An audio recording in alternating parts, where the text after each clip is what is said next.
আসছে সবচেয়ে শুভ তিথি অক্ষয় তৃতীয়া তিথি।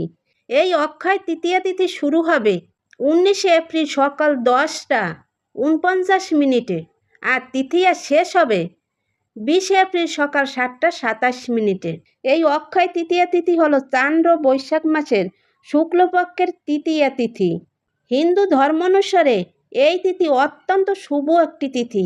অক্ষয় শব্দের অর্থ যা ক্ষয়প্রাপ্ত হয় না, চিরস্থায়ী।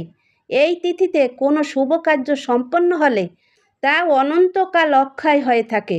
যদি ভালো কাজ হয় তাহলে অক্ষয় পুণ্য লাভ হয়, আর যদি খারাপ কাজ করা হয় তাহলে অক্ষয় পাপ হয়ে থাকে। এই দিনে কৃত পুণ্যকর্ম, দান ধ্যান, কেনাকাটার ফল অক্ষয় হয়ে থাকে, এর কোনো ক্ষয় নেই। এই তিথিতে কোনো শুভ কাজ করতে পঞ্জিকা দেখার কোনো প্রয়োজন হয় না।